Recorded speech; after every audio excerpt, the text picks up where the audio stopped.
doesn't matter if you're running hot, if you're running cold at the poker table, like come 6 a.m. in one of those sessions, your mind is just on breakfast then.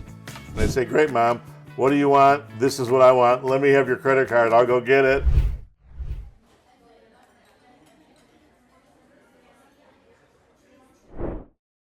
It's time.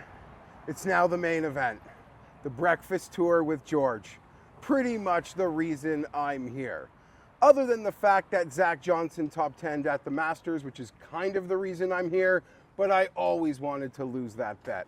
I wasn't the only one making fun of George's Zach Johnson future, but forget all that. We are here. The breakfast tour begins now. George, tell them where we are.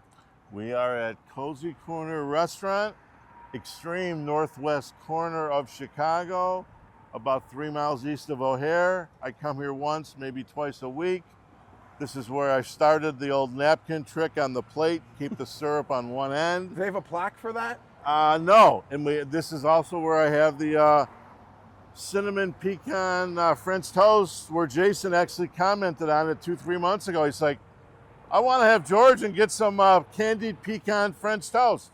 So we're going to get 2 different dishes here, two dishes at one spot, and this is just the beginning, the first of 3. Here we go. I'm ready to carb load, George, but there's something that I have to ask you about.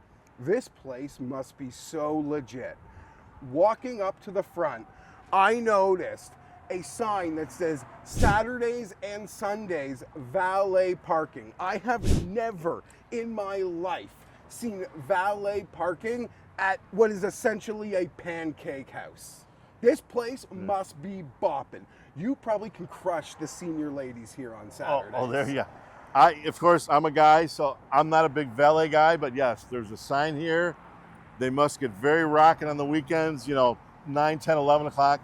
I'm usually here early, 6, 7 in the morning, so I don't see the rush. But yes, right now the parking lot's halfway full. Wednesday, 10 a.m.-ish, so on the weekends, this place must rock. There's a reason why I come here for breakfast a couple times a week. And the atmosphere inside is also great. The lighting's great. It's a real nice joint. All right, George, let's rock. I'm starving. Carbohydrates, I'm coming for you. Here we go.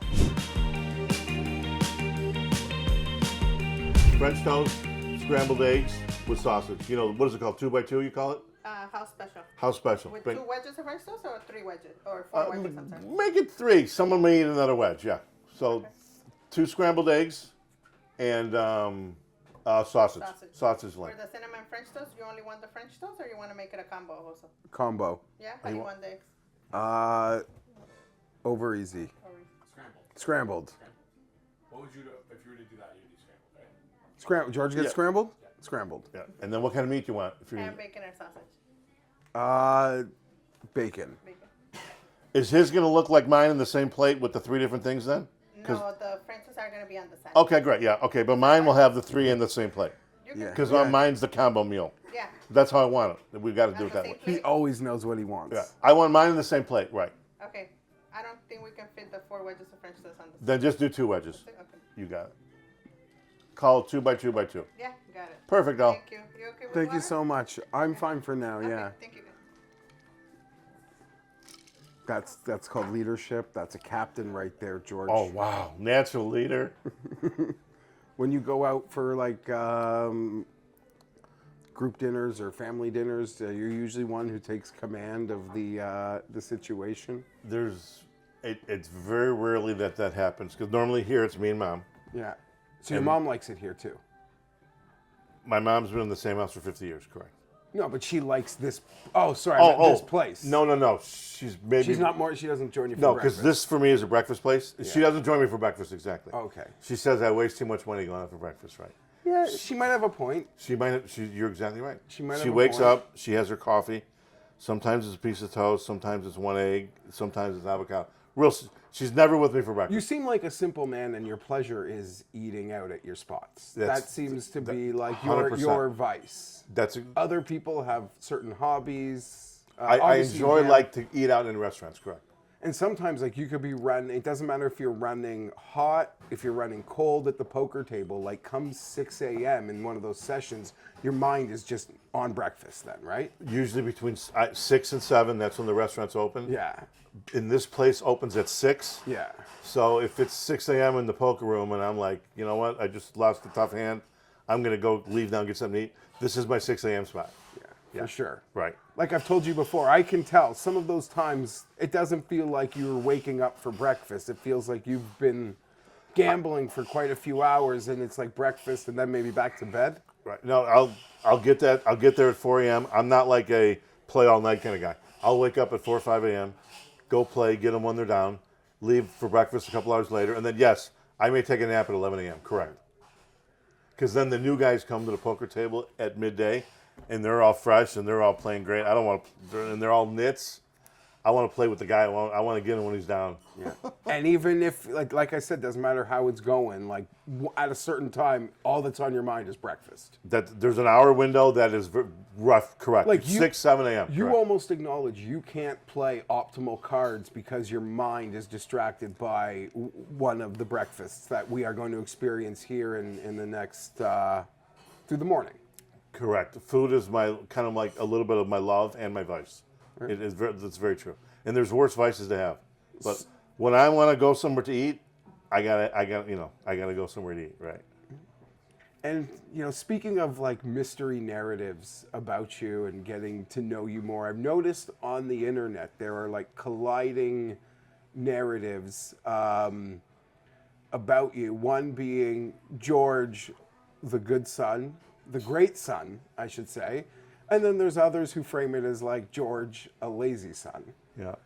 What do you have to say to that? How about this? The truth is right in the middle. I'll be honest with you. Right. The truth is in the middle. Yeah. And my mom likes having me here. She's 88. Thankfully, she can 90% of her she can get around, do her own thing. But she sends me to the grocery store twice a week. Once a week, she says, "I have a taste. I want this for dinner from that Italian restaurant." And I say, "Great, Mom. What do you want? This is what I want. Let me have your credit card. I'll go get it." And we both benefit. Exactly. Listen, she doesn't want you spending your money. She wants you saving your money. There's a part of her that also does not want me spending my right. She's like, right. You take a lot of heat. Maybe the most controversial thing you get heat for, self included, might be the gifts to your mother. Right. For holidays, for birthdays. It is to frame like, here's lottery tickets, it's plus EV, if she wins, I inherit more. Like, you can see how that turns people off, right? I totally see that, but you can also see there's a truth to that, and there's also do it for entertainment. People love the engagement of it. Yeah. It drives some people nuts, but guess what? She's 88 years old. How many black blouses does she need? So I buy her, and I get news for you. When I give her the lottery tickets, she gets excited the next morning to wake up and see if she might have won the lottery. Mm-hmm. It's not the worst gift in the world to give an 88-year-old mom. I got news for you. Okay, well, maybe at the end of the tour, the breakfast tour, we got a little token of appreciation for your mom as well. But hopefully you don't, like, you tell her and you don't just like take it yourself. Oh, I hope it's lottery. I'm going to put my name right on the back.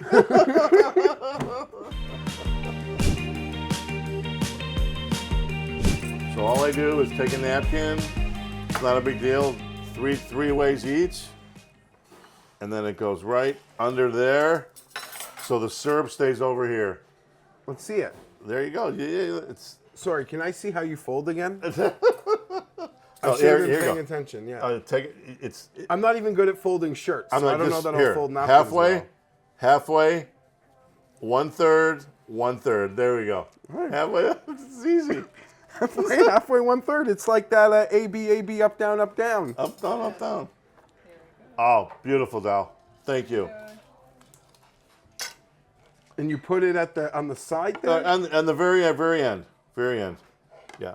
If you want, well, I don't really have it. I'm not I don't really. You syrup don't on need the it that plate, much, but right? I was just practicing for future. There you go. Because like you, George, breakfast is probably my breakfast foods might be my favorite meals. Of the three, I like because I just love to eat, so I get excited to wake up and have one. Yeah. So there it is, and then the syrup stays. See, it immediately it drips this way. Yeah. Stays away from the eggs because I don't want syrup on my eggs.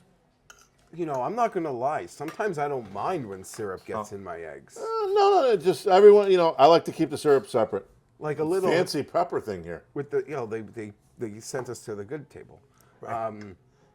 You don't want, like, if my bacon lands in some syrup, that seems like that's coated yummy bacon. Not bad. Yeah, I'm not a big bacon guy, but no, I would survive with that. Yeah. Okay.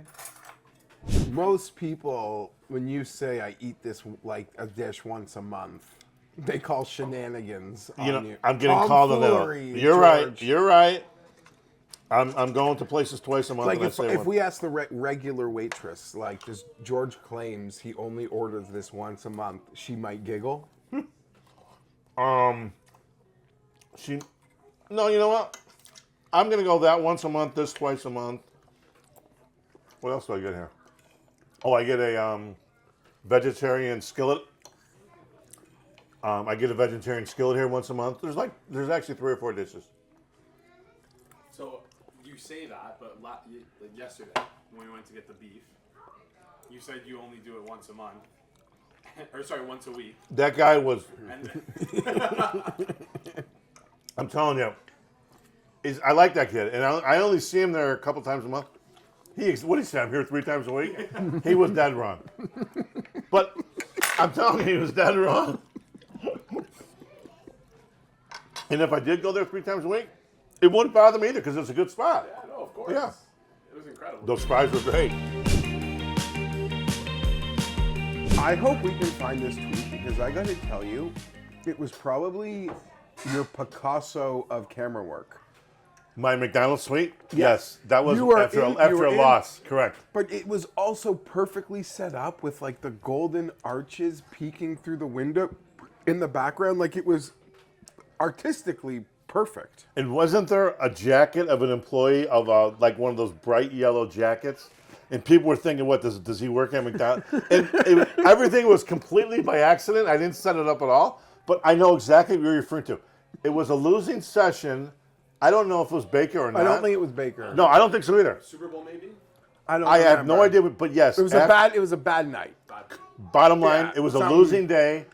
I went there and I had a McDonald's out of front, and I videotaped, and I didn't set anything up, but I guess it was a perfect video. Yes, It was a perfect shot. Yeah. and I completely by accident. Anyone ever like seen you do it and asked you about it? No one has said to me, "Hey, that's a cool idea." No, but online, there are other people that will use it in another like in another restaurant, like could be for breakfast, could be for dinner, and they'll say, "I'm using the GRP wins napkin trick," and they'll tweet a picture of them using the napkin. Right? Yeah, That's it's just like people like saying McDonald's made me pull ahead and then liking to show that on bingo, the internet. bingo. Yeah, there's other people that will, and I say, "Hey, good for you, buddy. You're learning."